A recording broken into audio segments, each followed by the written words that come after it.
Première lecture. Lecture du livre des Actes des Apôtres. En ces jours-là, devant le peuple, Pierre prit la parole.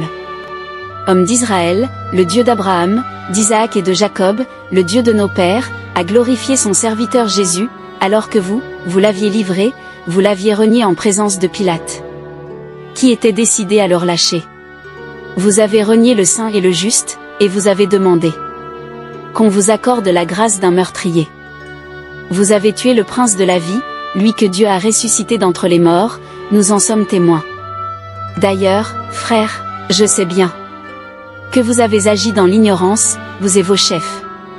Mais Dieu a ainsi accompli ce qu'il avait d'avance annoncé, par la bouche de tous les prophètes, que le Christ, son Messie, souffrirait.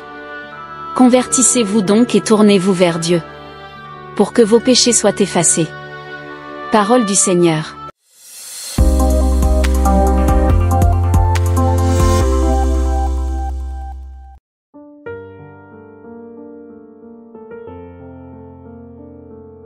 Psaume 4, 2, 4.7, 9. Sur nous, Seigneur, que s'illumine ton visage. Quand je crie, réponds-moi, Dieu, ma justice. Toi qui me libères dans la détresse, pitié pour moi, écoute ma prière. Sachez que le Seigneur a mis à part son fidèle, le Seigneur entend quand je crie vers lui. Beaucoup demandent, qui nous fera voir le bonheur? Sur nous, Seigneur, que s'illumine ton visage. Dans la paix moi aussi, je me couche et je dors, car tu me donnes d'habiter, Seigneur, seul, dans la confiance.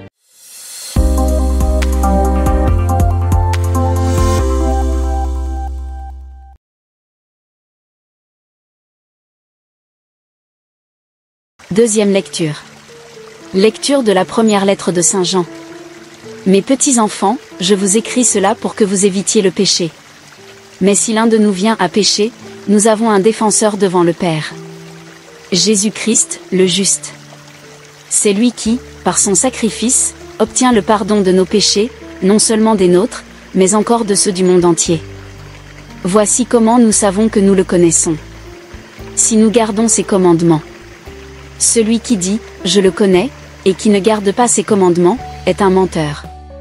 La vérité n'est pas en lui, mais en celui qui garde sa parole, l'amour de Dieu atteint vraiment la perfection. Parole du Seigneur.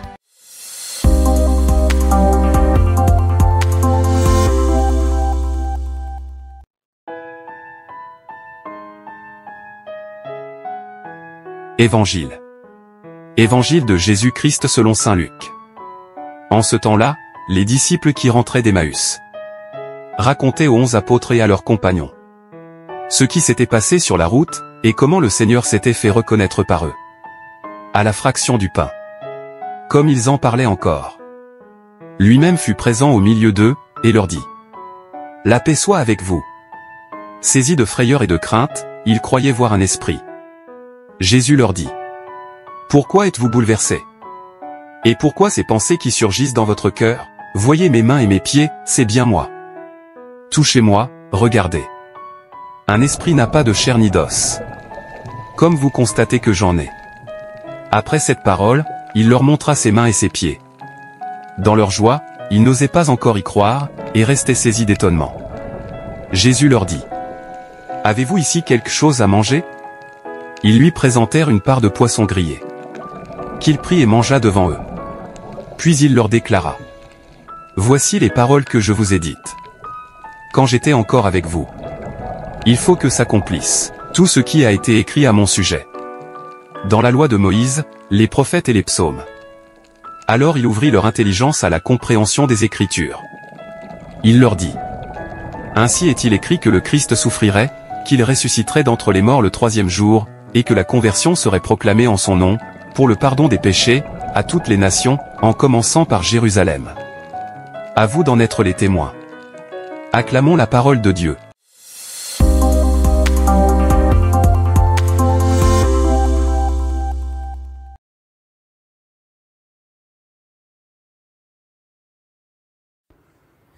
Bien-aimés dans le Seigneur, aujourd'hui, nous célébrons le 3e dimanche de Pâques. Les disciples qui s'étaient révoltés contre le Seigneur, qui étaient en train d'aller sur la route d'Emmaüs, sont de retour.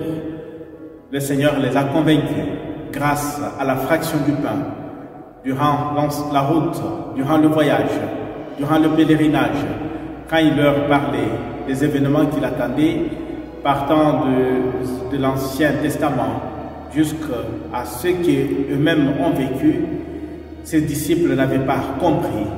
Leur cœur brillait, mais ils n'avaient pas compris qu'il s'agissait de lui, de ressuscité, qui était en train de faire le chemin avec eux.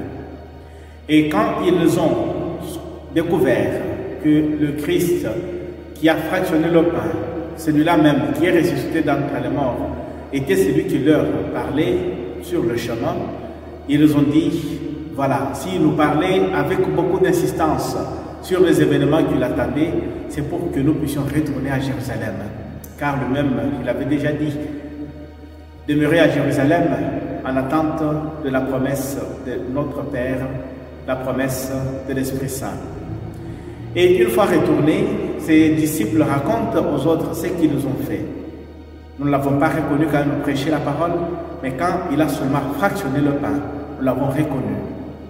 Il arrive aussi pour nous qui participons à l'Eucharistie de ne pas découvrir, de ne pas rencontrer sincèrement le Seigneur lorsqu'il nous parle dans sa parole, mais quand arrive le moment de la fraction de pain, donc la partie de l'Eucharistie, lorsqu'arrive cette partie de la Sainte Messe, nous pouvons nous dire, le Seigneur ouvre nos cœurs, ouvre nos yeux pour que nous puissions te reconnaître. Et au moment où ses disciples étaient en train de rapporter aux autres ce qu'ils ont vécu sur le chemin d'Emmaüs, Jésus lui-même arrive, il leur souhaite la paix, il leur donne sa paix. Et en leur donnant sa paix, il veut leur donner en même temps aussi les signes de sa passion. Il leur donne, il leur montre les mains, il leur montre les pieds, il leur montre le côté ouvert pour que chacun d'entre eux soit vraiment rassuré que c'est bien lui. Et quand il a vu qu'ils étaient encore bouleversés, qu'ils étaient encore dans les doutes, il leur a dit, je ne suis pas un fantôme, c'est bien moi, celui-là qui a été crucifié, celui que vous avez suivi depuis ces 3 ans. Je suis ressuscité d'entre les morts comme le Père l'avait annoncé. Et maintenant, si vous doutez encore de la résurrection, donnez-moi quelque chose à manger pour que je puisse vous témoigner, je puisse vous démontrer que je ne suis pas un fantôme, mais je suis vraiment le ressuscité, je suis vraiment le vivant. Et partant de là, Jésus leur donne le témoignage qu'ils doivent apporter à l'humanité, annoncer à l'humanité que le Christ que vous avez crucifié, le Christ qui devrait souffrir, qui devait connaître la mort sur la croix, Dieu l'a ressuscité d'entre les morts et l'a constitué le Seigneur des vivants. Et en son nom, proclamer la conversion, afin que tous, par moi, puissent avoir la vie éternelle. Mais tout simplement, je vous dirai une chose, commencez par Jérusalem, car ce sont le peuple d'Israël qui était le premier destinataire du salut. Et Saint Pierre, dans la première lecture, après la Pentecôte, Saint Pierre proclame tout haut que vous avez crucifié le Christ, que vous avez abandonné, vous avez refusé le roi de Dieu, au moment où Pilate cherchait même à le libérer. Mais voilà, vous avez préféré un malfaiteur à la place du Saint de Dieu, à la place du Fils de Dieu. Mais Dieu l'a constitué, le Sauveur du monde. Et tout ce que vous devez faire, c'est vous convertir, vous tourner vers lui, afin que vous ayez la vie éternelle. Et Saint Jean, dans la deuxième lecture, il nous parle aussi du Christ comme celui qui remet le péché du monde.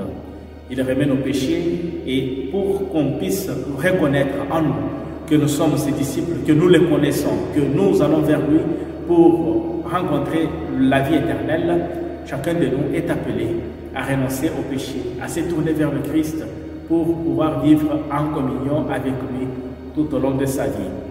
Que pouvons-nous retenir comme leçon au cours de ce 3e dimanche? Nous devons savoir que partant de notre baptême, de la confirmation, le Seigneur nous a constitué les témoins de son Fils Jésus-Christ. Et il voudrait que partout où nous passons, nous puissions donner un très bon témoignage sur celui-là que le Père n'a pas abandonné, que le Père n'a pas voulu délaisser au moment où l'humanité l'avait abandonné, celui-là que le Père n'a pas humilié, mais qu'il a ressuscité d'entre les morts, c'est celui-là que nous devons proclamer. L'unique bonne nouvelle, c'est celle-là que nous devons tous apporter à nos frères et sœurs. Et si nous aussi, nous vivons comme des convertis, si nous aussi, nous vivons comme des vrais témoins de la résurrection, le Seigneur nous ressuscitera. Il nous donnera une vie nouvelle. Il fera en sorte que ceux qui étaient morts en nous puissent ressusciter. Ceux qui avaient perdu sa dignité en nous puissent la retrouver. Et c'est cela notre prière que nous devons formuler à notre Dieu en ce jour, afin que chacun d'entre nous soit à même de se dire, malgré les difficultés qui attendent ceux qui annoncent la parole de Dieu, la main de Dieu sera sur moi, son esprit sera sur moi, et il me permettra de donner un vrai témoignage, le témoignage dont le Christ lui-même a besoin pour pouvoir faire son entrée dans la vie de plusieurs personnes qui sont dans notre humanité. Que Dieu soit béni et qu'il nous bénisse à jamais. Amen.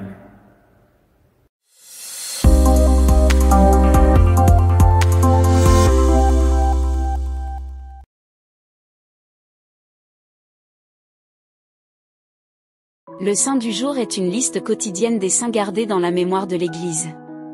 Les histoires des maîtres de la vie chrétienne de tous les temps qui comme des phares radio orientent notre chemin.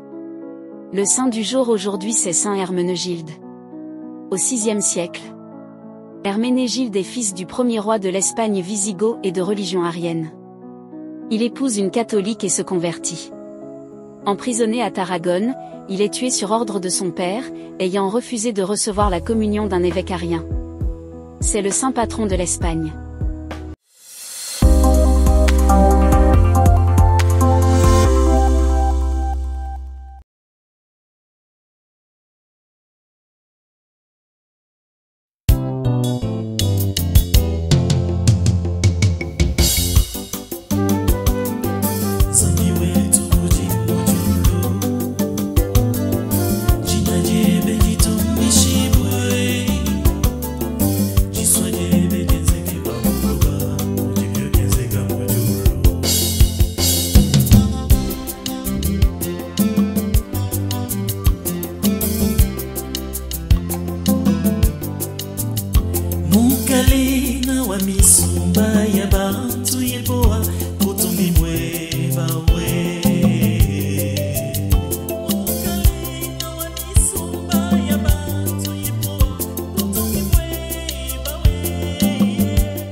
Chama tu consola.